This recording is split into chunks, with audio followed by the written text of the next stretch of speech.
What's up, ladies and gentlemen? It's Brendan and I'm BManX45, and today we're coming at you with another video.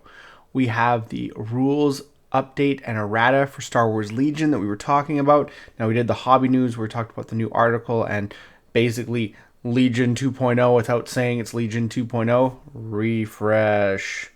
So we're going to go into more about it. I wanted to find an article that really kind of broke down the basic changes of the game. Just because AMG is not good at telling you exactly what they're doing, they kind of give you little tidbits here and then like read the whole manual, and it's like, okay, well, did you maybe like show the parts in blue that you changed? And it's like, no, just read the whole 50-page manual over again and you'll have to figure out the changes. So they're not making it easy. They're not making it fun. So we have here on the 5th Trooper, really great site. They did kind of a breakdown of what exactly is changing. We're going to kind of go through it here, take a look at it. And these guys are great. If you remember 5th Trooper, when they forgot to give you a card, I think it was the Gar Saxon expansion. They forgot to give you one of his upgrade cards.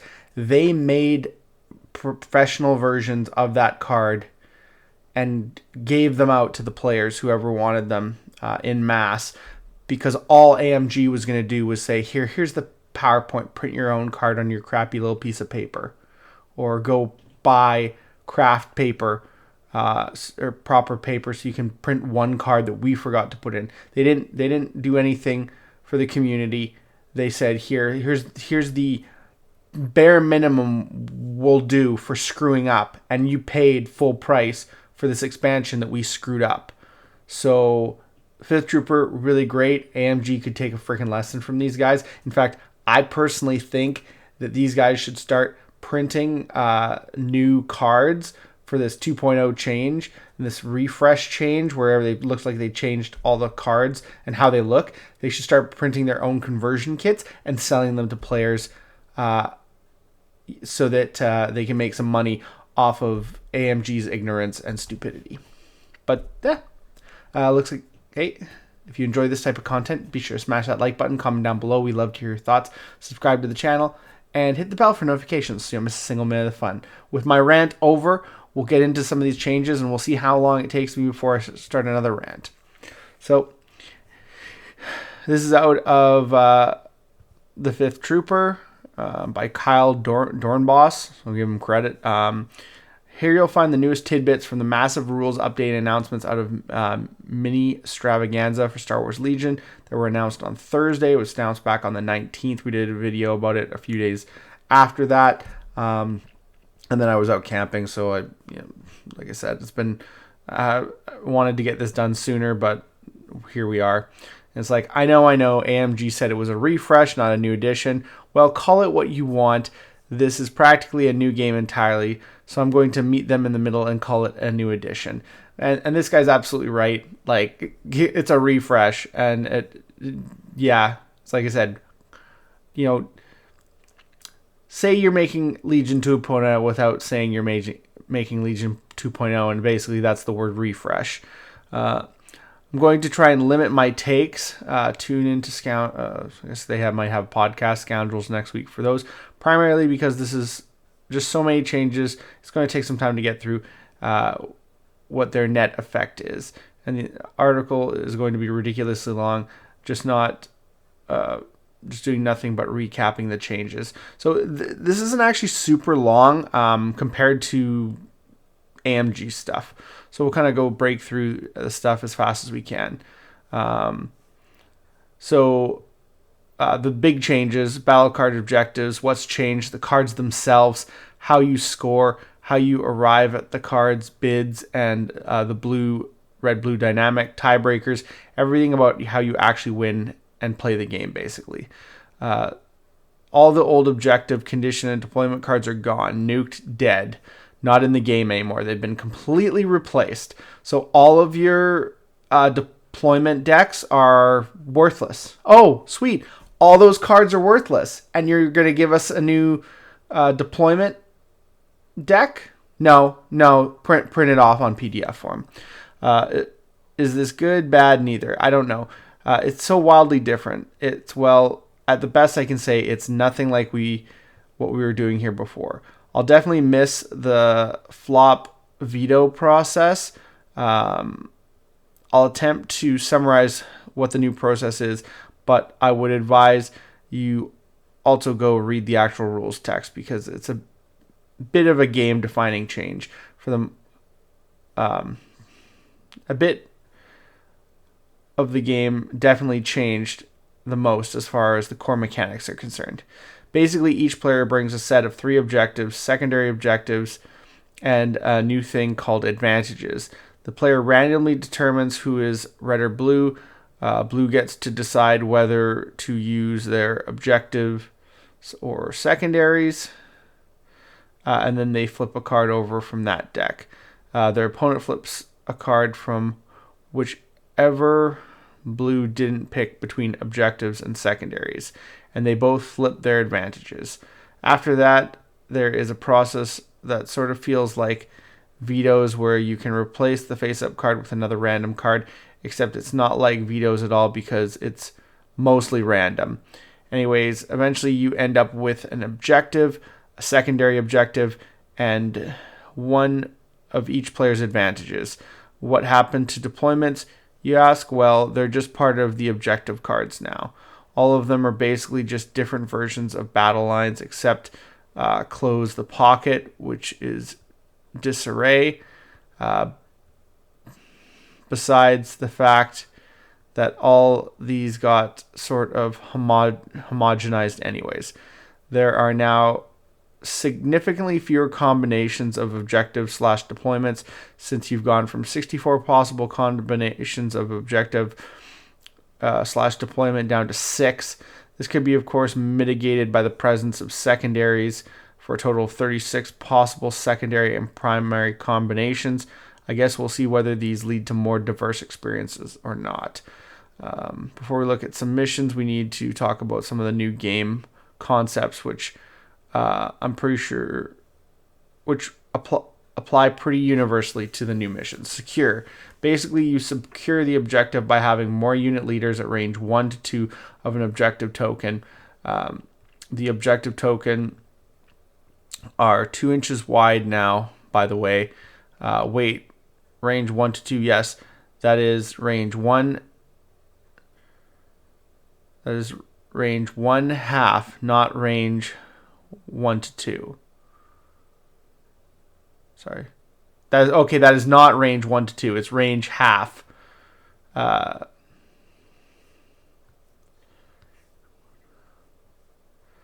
That's 3 inches apparently. They're giving us a new tool. Well, you can print a new tool on paper, I guess. I presume they will give us a way to purchase these extremely necessary new components in actual plastic someday anyways. Yeah. So now new range tool that range 3 inches away, which is range half. So 6 inches is, I mean, technically it's just, wouldn't it just be half of the range 1? Wouldn't you just measure up to half of the range 1?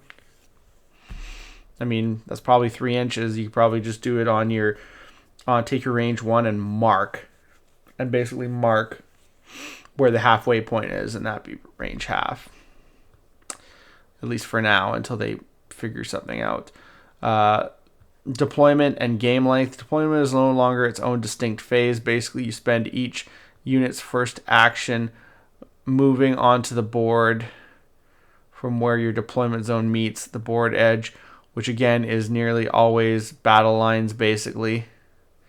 They can still do something else after they move, which is likely to just be a second move, unless they have a very long range weapon and there are enemy units in range for some reasons. Oh, and the game is also 5 turns now, which is really basically 4 turns, since you spend the first turn deploying. Holy crap, guys! That's a good thing-ish, because the game would be really long otherwise, since they increased the point cap to 1,000. Wait, what?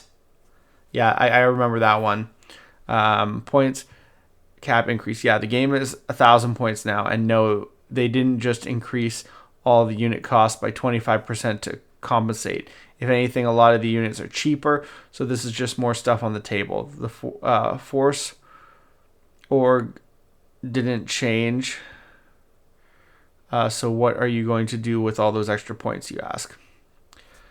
Double corp sizes. Why not double the cost and size of all your core units? Oi, my wallet. Well, I was going to buy the new core sets anyways. Hard plastic rebel troopers, yes please. But if you weren't planning on that, well, sorry. You're going to want to be fielding 10-man storms and 14-man B1/Ewok units now. Well, won't those massive units just murder things with enormous dice pools? I'm glad you asked. Cover is now an extra save in 40k parlance. I don't know what that means because I'm not a 40k player, but you take before your defense dice. Extra save. You take before your defense dice roll. Basically, it no longer cancels a static number of hits. You roll a white dice for each hit in the attack pool, and you cancel a hit for every block, so light cover, or every block surge, heavy cover in your roll. This has several immediate obvious effects. One, it makes cover effects scale with pool size. More hits equals more save chances. Less hits equals less save chances, which makes smaller pools better and larger pools worse in relative terms to the original version of the game. It makes cover benefit significantly more. Yeah, it makes cover benefit significantly more dice/chance dependent, since it's a very swingy white dice roll instead of a static benefit, and overall makes cover substantially less beneficial. On average, for example, if you have to get a pool up to 6 hits, which is a lot even with double-sized core pools, just to hit the average cover benefit from previous, and since it's variable, it will be much less reliable. You're going to be rolling a lot more dice, twice as many roughly as the defender. Also, a unit now has to be range half, again, not 1 to 2, half of a piece of terrain to be obscured by it, which eliminates some of the weirdness inherent from shooting from every part of the mini at once, which is still a thing, sadly. Also, vehicles can't get cover from terrain anymore at all. I guess they're fixed to the morass that was CRB vehicle cover, was just to remove it entirely. Note that some vehicles, especially repulsor vehicles, still have cover X keyword, which allow them to cancel some hits per the new cover rules above. As you can see, each of these changes sort of naturally forces another change, which sort of invokes old lady swallowing the fly vibes for me. I don't know why she swallowed the fly. Perhaps she'll die. But we'll see the end results at the end of the day after these have time to marinate. Are we going to get mission examples or what? Mission examples. So the breakthrough has the bunker assault, close the pocket, has the deployment things, but it also has the setup for checkpoints, setup scoring. So close the pocket, place 3 stockpiles, POI as shown on the close the pocket map card. So those are the things. Those are the new 1/2-inch range. And then starting in the second round, during each end phase, Players score 2 victory points if they secure the center stockpile and score 1 victory point for each non-center stockpile they secure. So basically, you got to get to here in round 2 and leave this covered at round 1. So interesting. See, I'm not going to go through each of these in detail. Basically, it's it's Breakthrough 2.0, VAPS 2.0, and Intercept 2.0. But let's hit some central themes common to all of them. Area control. Basically, all the objectives involve having units near predetermined fixed locations, objective points. There's no more placement of objectives, and there isn't any more claim / sabotage repair type actions. You move your units to these fixed locations, and then you sit there. This particular element of the mission changes feels pretty dry to me, since it removes a lot of the variability, especially coupled with the paired and homogeneous deployment zones. But maybe experience with these will teach me differently. Also, every unit can score every objective, so you don't have to worry about thumbs anymore. So just send your tank in and sit there at that objective and shoot stuff with your tank. So good. Progressive scoring. This is a big one. All of the missions begin scoring in the second round, and as far as I can tell, there isn't any scoring variability based on the game turn afterwards. They're worth the same on round 2 as they are in round 5. This is a positive on paper anyways, since it forces you to interact with the center of the map earlier. It also means that there are way more victory points available to score, which could be good or bad. I think it's likely will take away from how close Legion can. This will take away from how close Legion can feel, and how it can be such an epic game. Such an epic game state swings from one key action to the next, and it could lead to snowballing, since if your opponent scores a lot early, it will be hard to come back, but we'll see. Skew's sad. There may be ways to skew for these I'm just not seeing, but since they're all essentially area control objectives, and since you don't know whether you'll be using your objectives at all, you can't bid to increase the chance. I think it'll be harder to make skew lists that can take advantage of objectives. I guess this is probably a good thing if the turn 0 process is substantially more random, as it appears to be. Otherwise, you could sort of just randomly get skewed by a lopsided objective before the game starts. There are more ways to score, more on that below. The primary objectives, besides the primary objectives, however, the secondary objectives, so these here, you got all these, So yeah, there are more ways to score beside the primary objective, which is at least neat and interesting. It's hard to tell how much these will actually matter, as they are worth less than the primaries and sort of involve things you generally need to be doing anyways: killing units, having units near enemy units, suppressing units, but they could serve as something of a tiebreaker. So look at at least one of them. Mark targets, starting with the blue player. Each player chooses 2 friendly units and 2 enemy units. A player may not choose a unit that has already been chosen. Then the chosen units each gain a marked target token. When a unit with a marked target token is defeated after the effect is resolved, that unit's opposing player scores 1 victory point.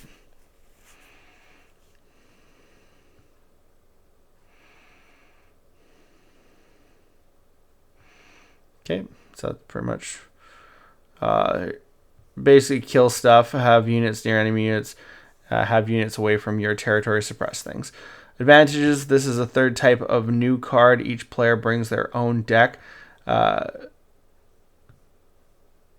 these and uses one, so at least there's still one way to affect the chance you'll actually get to use one of the battle cards you're bringing. Let's go. So you got garrison setup. During setup, choose one up to one of your core units without prepared position. This chosen unit gains prepared position this game, so whatever that means. Special rules strafing run once per game. At the end of your command phase, you may place a friendly air support token advantage on the battlefield. At the beginning of the end phase, if a friendly air support token is on the battlefield, measure from it to any position at range 2 of it and note the miniature overlapped by the range tool. Then roll 4 black attack dice. Each unit that contains one or more miniatures that were overlapped by the tool or overlap the token gains a suppression token for each crit/hit result rolled. Then remove the air support token from the game. Okay. These are pretty interesting thematically, though their effects are all pretty minor except the barricade one, which looks to be the standout here to me. So it's barricade. I don't have it in here. Okay.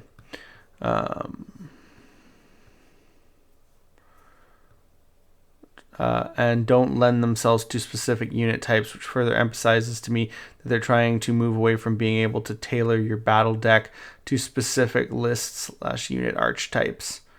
Other major rule changes not already talked about. I couldn't really figure out what to call this section, so let's look at some other significant stuff. Pass mechanic. Basically, you can now pass equal to your activation differential -1. If you have fewer activations instead of just once, you can also pass if you pull a dead unit. This takes what I thought was one of the most well thought out and well done, because it was nuanced and limited changes from the CRB, and just makes it too generous in my opinion, because it means you'll only ever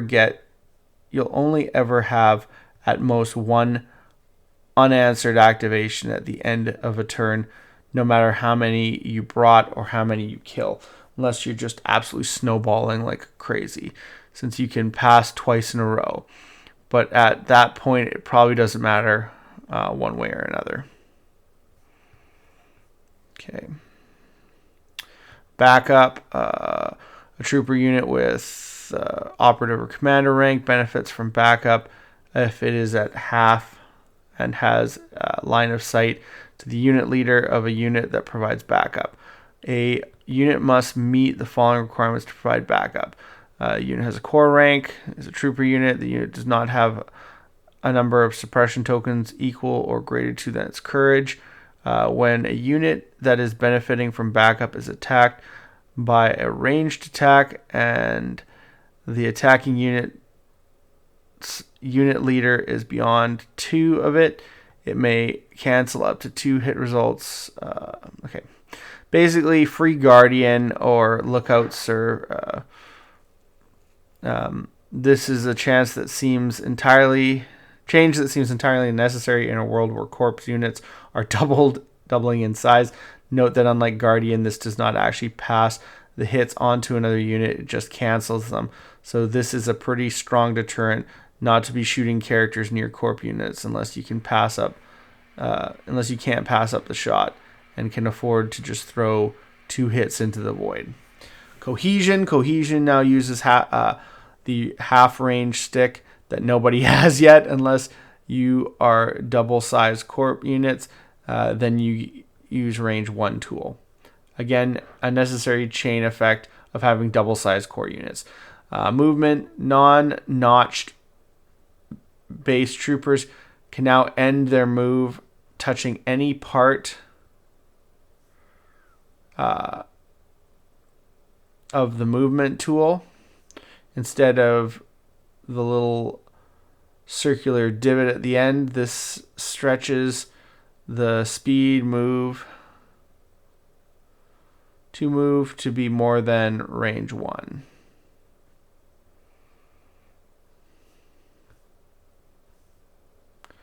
Which is actually a big deal for a variety of reasons. Most significantly, you can close an entire range band in one move.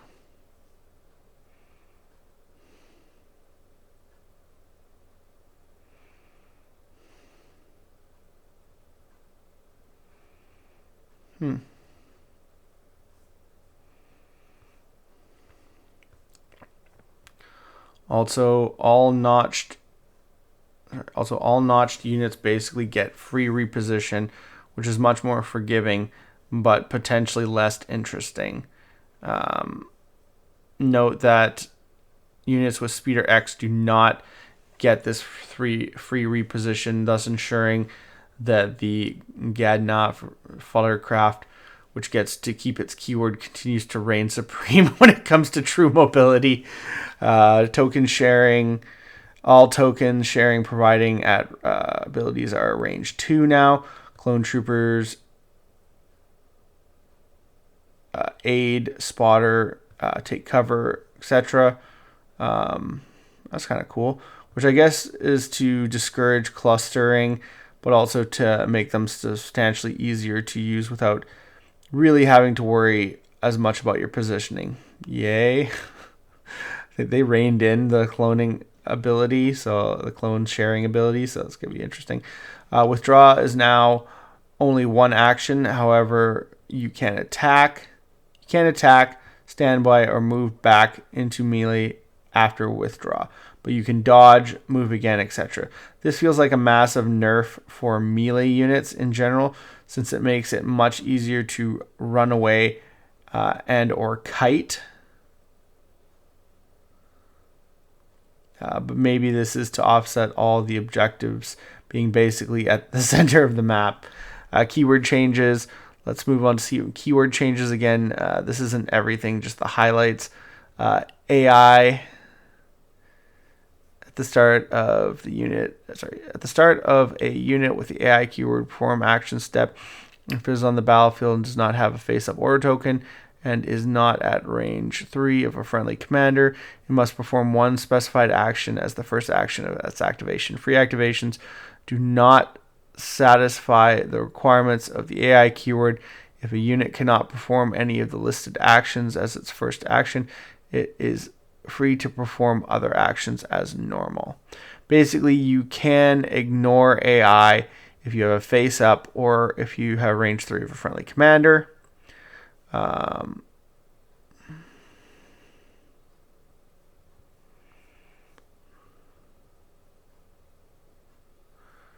Yeah, it's not have a face up. Okay. So yeah, this isn't really a keyword anymore. I don't really get a reason for this change. I find it extremely boring. As someone that was exploring droids again, but I guess I don't have to worry about comms jammers anymore. Also, override is now range 5 because it would be completely useless otherwise.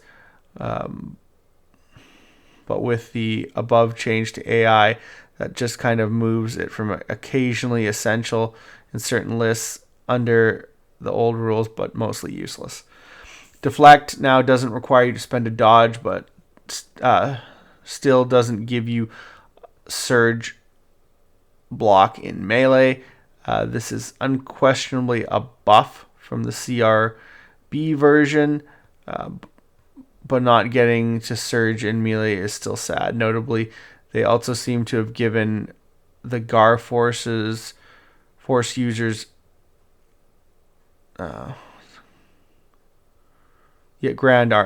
Galactic. Assuming that's like Galactic Republic forces. Force users deflect and removed their carve out that allowed them. Removed their carve out that allowed their masteries to circumvent this. Detachment is no longer count against your force org maximums, and strike teams now have this keyword, So if you want to field 6 sniper rifles or 6 sabs, you can. Fire support. Fire support now just gives you a free standby token when you get an order, which is both a great effect in and of itself and obviously necessary change with double-sized core units. Also, clones no longer have this. I'm glad I don't have to buy 40 dice. Not to get too much into the card errata, but Rex will now at least carry on the memory of the original version of fire support as its sole practitioner. So once per activation this round, while Clone Captain Rex has a face-up order token when another friendly unit attacks at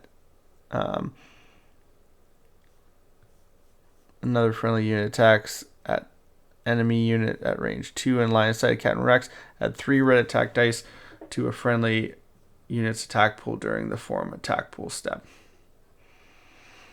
Infiltrate, now instead of deploying anywhere beyond range 3 of enemy units, it can just deploy in friendly territory. Rather than having to move on the edge of the table. This is substantially worse than the previous, but still more on the table than most normal units. Low profile, this now adds a block to your cover roll, which is basically the same as canceling a hit. Now that normal cover doesn't do that, it feels substantially better in relative terms. 12 mini Ewok units rejoice. Scout, this is now a free move onto the board with the change to deployment, which is effectively an extra action on the first turn, which is massive. I hope you have enough copies of Recon Intel Ion. This now basically forces a suppression roll similar to vehicle damage token instead of just straight cutting actions, which is a straight nerf to the token itself. But the Ion weapons have all had their exhaust removed and been buffed in various ways. It appears by having critical 1 added or the dice buffed. So this update is likely a net benefit to the Ion keyword, but it also still flips a shield token as before. Unit balance updates. Besides all the above, we also get a whole host of brand new unit and command cards. I won't even get into the points change today, which also exists. I'm going to just highlight some of the biggest themes here because there are way too many to list. Also, most of these got new art, which is sexy and awesome, and I will never complain about that. Well, okay, that's good. Support commanders, generic officers, T-Series, Leia, Super TAC, Veers, Krennic. Basically, all of these got exemplar. On stream, they stated the reason was that this was to make the timing of their token generation abilities more forgiving, which is odd because exemplar doesn't affect the timing at all. They still need to go on their activation to use spotter / take cover, etc. to generate tokens, but it does affect how flexible the token usage is, since you don't have to commit to the unit you're giving it to. I'm a bit shocked that they gave such a powerful keyword to a bunch of the 45 to 70-ish point units. It is a ridiculously powerful keyword because it is of its flexibility.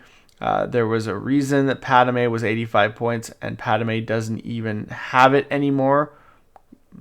Dang it. Also, Veers has guidance ground vehicle now because reasons. Sorry, Yoda, you're not cool anymore.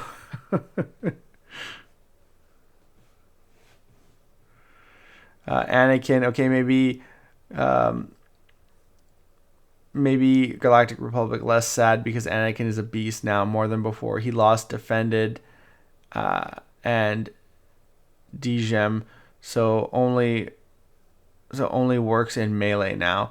But he also lost his flawed keyword. But attempted. If a friendly unit is defeated by an enemy attack and the attacking unit is at range 3 of a unit with attempted keyword, after the attack is resolved, that unit with attempted keyword may perform a free attack action or a speed 2 move ignoring difficult terrain. This unit may use the attempted keyword only once each round. Basically, whenever something dies, Anakin gets to do a free attack or a free move. Obviously, you don't want your stuff dying, but free attacks with one of the best lightsaber profiles in the game are amazing. This is way more thematic for him too. I'm sort of sad he can't take choke anymore though. Also, his command cards got revamped.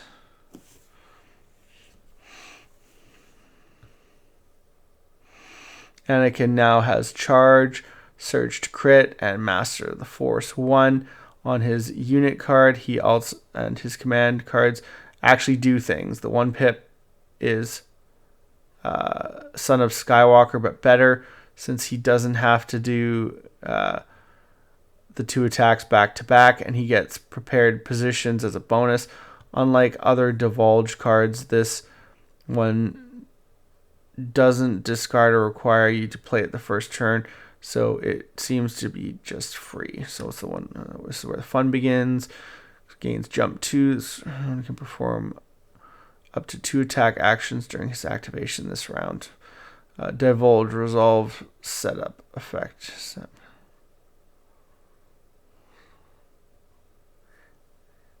Okay.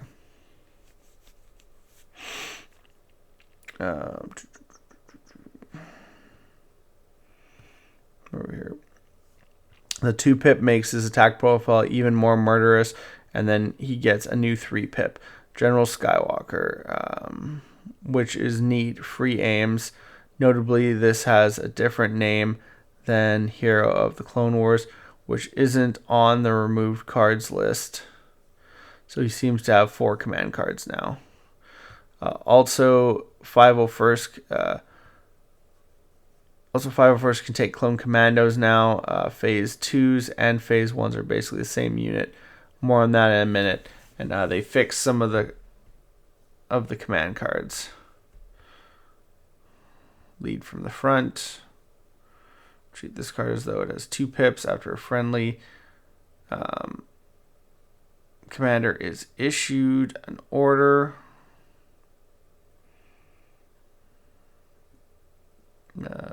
Choose up to 3 other friendly units at range 1. Each of them gains 1 aim. Okay. All it took was a new addition, but they definitely fixed it. Clone Troopers, yeah. So no Phase 1s or Phase 2s anymore. They're all the same unit. They lost fire support, but they are Courage 2 and have Reliable 1. And they're nearly the same cost as the old Phase 1s. A Phase 1 Z6 is 78 points and an increase of 4. So yeah, clones still strong. Rebel Troopers get Agile 1 now, so yeah, that's hot. Otherwise, they're the same. No more armor, but they now have red saves. Their base attack is 2 black, and they have range 1 attack that is red. Ouch. All armored units. Basically, all armored units got Armored X instead of their flat armor keyword. This is an unambiguously good change, purely for more granularity. But it also helps likely offset what would otherwise be frustrating strength on basically all of the new missions, which are essentially area control objectives that vehicles can score. eWeb finally has its range 4. I hope you own some eWebs, Blizzard players. Fleet Troopers, they now have charge, and their blasters work in melee. They're still made of peanut brittle, but it is amusing at least. They could be an interesting counter melee unit in a pinch. Okay, that's enough for now. I'm exhausted. Summary, totally revamped. Scoring system and missions, secondary objective, completely different deployment, new cover rules, double size core units, new game size, different game length, new range band, whole host of completely revamped units. Not a new edition though. Not a new edition though. And there's more. This is just a bit, guys. Tried to go through what I could as fast as I could. I really enjoyed this article. Really great commentary. I'm just still floored. I want to see them. I want to see an in detailed video on how to play this new game, because unless they give us that, like I liked when they went to X-Wing 2.0, where I think it was Alex Davies. Correct me if I'm wrong. FFG Alex Davies played 2.0. They played a whole match, and I actually was entertained watching that whole match. So I hope they do something like that. If they've already done, tell me. I'd love to watch it and link it in the video below. But that is some of the changes that we're talking about with Legion 2.0. There's just so much to cover. I honestly want them to make a conversion kit.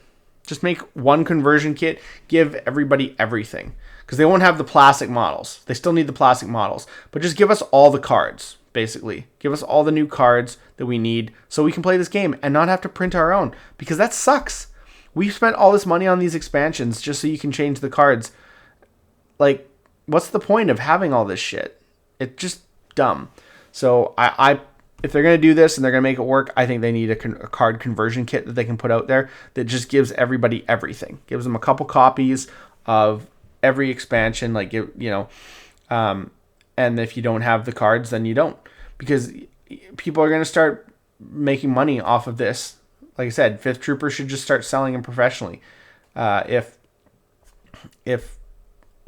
AMG doesn't want to do this, and then we can just say, hey, AMG, fuck you. We're going to go get our 3D printers and print our own models, because people already do that. So, I don't know.